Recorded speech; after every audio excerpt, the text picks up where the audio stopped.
السلام عليكم، ايه الاخبار؟ ان شاء الله تكونوا بخير. النهارده هنتكلم عن نسب خلطة الحبوب للطيور او للعصافير في الشتاء. خلطة الحبوب بالنسبة للطيور شيء اساسي جدا جدا خلال فترة تربيتنا ليهم، وما نقدرش ابدا نستغنى عن الحبوب بالنسبة للطيور بالرغم من ارتفاع اسعار الحبوب، ولكن مضطرين ان احنا نستخدمها. ولكن استخدامنا ليها في الشتاء بيختلف عن الصيف. فترة الشتاء بتحتاج الطيور عندنا بتحتاج طاقة، وبتحتاج ان هي تكون جسمها، وبتحتاج تنتج، وبتحتاج تأكل زغاليل. فبالتالي لازم تكون نسبة الصيف مختلفة عن نسبة الشتاء. عشان كده النهاردة هكلمكم عن نسبة خلطة الحبوب للعصافير في الشتاء عشان تقدروا تظبطوها، لان احنا في موسم الانتاج، وطبعا الشتاء اهو مش على الابواب ده خلاص يعني. تمام كده. طيب هنتكلم بس في حاجة بسيطة عن الحبوب بالنسبة للطيور اللي هي الفلارس والبلكم. انا هتقولولي في بند ناقص وهي الدنيبة. انا ما باكلش دنيبة لعصافيري خالص. اي نوع من العصافير اللي انتوا بتشوفوها عندي انا دي ما بتاكلش الدنيبة خالص. ليه؟ لان الدنيبة انا بالنسبة لعصافيري مصدر اذى.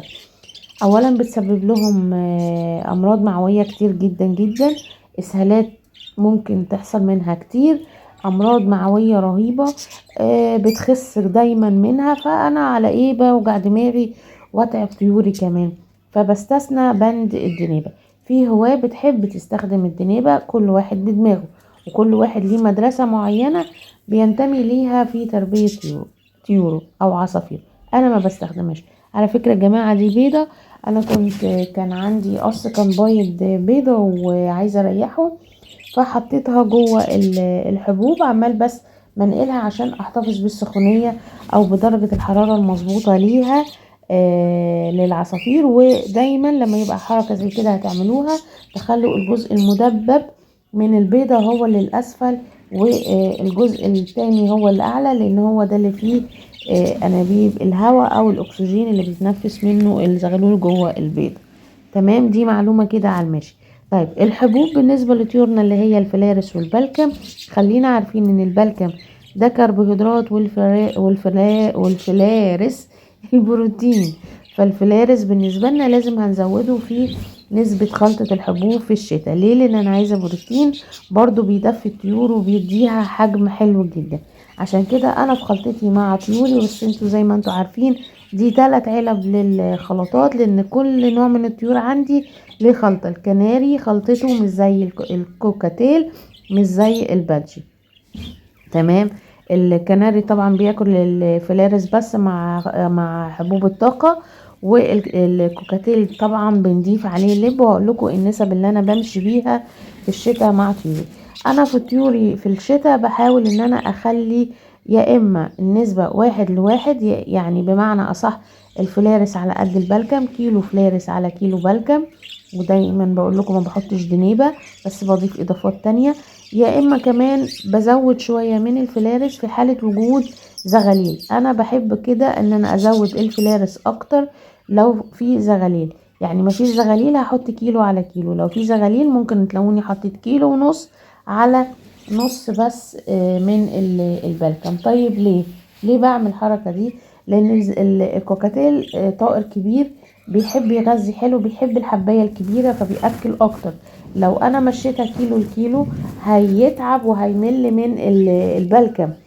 فهو بالنسبة له اسهل ان هو ياكل الحباية الفلارس. عشان كده ما بيبقى فيه زغاليل بسهل له الدنيا شوية، وبحاول ان انا ازود له الفلارس عن البلكم علشان يديني يقدر ياكل، ما يكسلش بقى في السكة انا هاكل ولا اكل العيال، فهتلاقيه كل هو.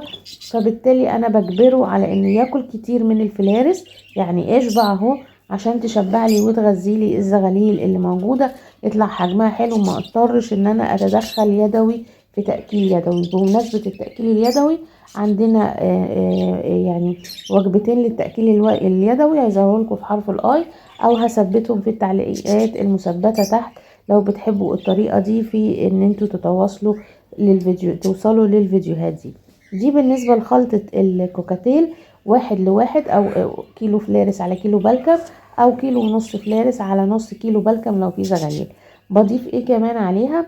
بضيف 100 جرام للخلطة دي من اللب انا بحب ان انا يكون موجود خصوصا في الشتاء، لان فيه كمية من الزيوت بتدفي الطيور حلو، وكمان مغذية ليهم، وكمان بتديهم نسبة من الاملاح. عشان كده انا ما ببقاش قلقانة قوي من ان انا ما بديش دنيبة. احيانا بدل ما بحط اللب السوري ده بحط القرطم. القرطم حلو قوي قوي، ويمكن افضل من اللباية دي، لان بتساعد الطيور ان هي تاكل كتير منه. الحباية على قده ما بيهدرش منها، ودي فوائد الكرتم. واللي عايز يعرف الكرتم شكله وبيقدمه ازاي وامتى وفين، هيظهر برضو في حرف الاي، او هثبته في الكومنتات تحت عشان تبقى برضو سهلة الدنيا عليكم. تمام. طيب بضيف عليهم ايه؟ انا ما بضيفش حبوب الطاقة على فكرة يا جماعة على الحبوب، حبوب اكل العصافير دي، بس بضيف حبوب الطاقة في علبة لوحدها بطريقة معينة، برضو هتظهر لكم في حرف الاي. هو القدام اللي معايا في القناة عارفين العلب دي اللي انا بعملها للطيور بتاعتي. تمام كده. طيب اللي هو البادجي، بحاول ان انا اخلي البلكم اكتر من الفلارس. ليه؟ اللي هو يعني لو في زغاليل بزود شوية فلارس، مفيش زغاليل انا بحب اضيف الدخن. بالنسبة للطيور حلو جدا، بيأسسهم وبيديني صحة حلوة للزغاليل، وكمان بيديني صحة للأهالي اللي هتأكلي بعد كده الزغاليل. فأحيانا بحط منه، بجيب يا إما اللي هو المفرفط ده وبضيفه على الخلطة الحبوب بتاعتي، أو بجيب عواد وعيدان يعني، وبحط مثلا بفرفرها كده بإيدي على الخلطة بتاعتهم، أو كمان بحط عيدان في البياضة، أو عود كمان جوه السلاكة نفسها. طول هما بقى ما هما قاعدين جوه البياضة بيقزقزوا فيها، وبيبقى حلو جدا جدا جدا. الدخن يا جماعه كمان ما بحطه في البياضه، لو طلعت فروخ ان شاء الله على خير الاهالي بتاكل منها وبتاكل الزغاليل، وكمان بتساعد على فطام الزغاليل بطريقه افضل واسرع، لانه بيبقوا متعودين زي ما شايفين اهاليهم جوه بياكلوا من الدخن ده جوه البياضه، بيطلعوا واخدين على طعمه واخدين على ان هم ياكلوا منه. هتلاقي عندك الطائر كده حجمه كبر وبقى بسم الله ما شاء الله عليه، الزغلول الصغنن ده صحته حلوة جدا. فدايما دايما ضيفوا الدخن بالنسبة على الحبوب، هيديكوا نتيجة حلوة جدا. يعني بصوا اقل يعني 8 كيلو على 3 كيلو من الحبوب دي هيبقى حلو جدا جدا ان انتوا تضيفوها على بعض، هتبقى حلوة قوي. كمان انا احيانا بضيف الدخن ده للوجبات الطرية، يعني انا بحب اضيفه على مثلا وجبة الغلة، بيديني نتيجة حلوة وبياكلوها وبيبقوا مبسوطين بيها جدا. برضو احيانا بضيف الدخن ده على وجبة البيض بالبقسماط، بيديني نتيجة حلوة جدا جدا برضو مع طيوري. بصوا الدخن ما فيهوش اي مشكلة ان انت تضيفه على اي حاجة. كمان بقى اللي هو اللي بيقولوا ان الطيور عندهم ما بتاكلش الوجبات الطرية، هيظهر في الاي فوق او تحت في الكومنتات ازاي تتعامل بذكاء في انك تأكل الطيور بتاعتك الوجبات الطرية بمنتهى السهولة. بس طولوا بالكم على الطيور بتاعتكم، هتبصوا تلاقوها تدريجيا كلوا الوجبات الطرية. الوجبات الطرية مفيش غنى عنها يا جماعة، زيها زي الحبوب. واحنا داخلين دلوقتي على موسم غلا غالية جدا جدا جدا الحبوب. يعني النهاردة واصلة سعر الحبوب الفلارس تقريبا 70 جنيه. فاحنا يعني دي مشكلة بالنسبة لنا، فبنحط معلقة كبيرة من الحبوب للطيور بتاعتنا، وبنكمل باقي الوجبة بتاعتهم بقى طول النهار بوجبات طرية. فعشان تأكلوا الطيور عندكم تبقى صحتها حلوة، وما يحصلش عندهم تسييف، وما يحصلش عندهم ان هم ما ينتجوش، ما تمنعوش الحبوب اللي هي الفلارس والبلكم، ما تمنعوهاش اللي هي خلطات الحبوب، ما تمنعوهاش. هتحطوا منها معلقة واحدة بس في الأكالة، وباقي أكلهم هيعتمد اعتماد كلي على الوجبات الطرية. وعندي هنا في القناة وجبات طرية كتيرة قوي تقدروا ترجعوا لها، حلوة جدا جدا وبتديكوا نتائج تحفة. بس امشوا عليها زي ما انا بقول لكم علشان ما تسببش اسهالات، لان بعض الاسراف في الوجبات الطرية او اخطاء بنعملها في الوجبات الطرية بالذات ممكن تؤدي للاسهال، فنخلي بالنا من النقطة دي. كمان احنا وجبة البيض والبقسماط لازم تبقى من ضمن جدولنا لأكل الطيور بتاعتنا، بجانب خلطات الحبوب أو نسب خلطة الحبوب. لازم تأكل بيض بالبقسماط على الأقل مرتين في الأسبوع لو ما فيش زغاليل، أو في زغاليل هتبقى 3 مرات برضو بجانب خلطة الحبوب بتاعتنا للعصافير. في حاجة كمان عايزاكم تضيفوها على خلطات الوجبات الطرية للطيور، عشان يعني تساوي مثلا القلة اللي هنقللها من الحبوب، وهي زيت النخيل الأحمر.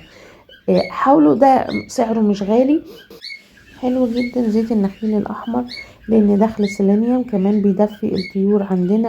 يعني لما تحط منه كده مثلا 10 نقط على أي وجبة أنت بتقدمها للطيور عندك، هتلاقيهم جاب نتيجة حلوة جدا جدا مع الطيور. يعني نسب الخلطة دي حلوة معتدلة، تقدروا تقدموها في الشتاء. وأشوفكم على خير في الفيديو الجاي، هستناكم في الكومنتات. ما تنسوش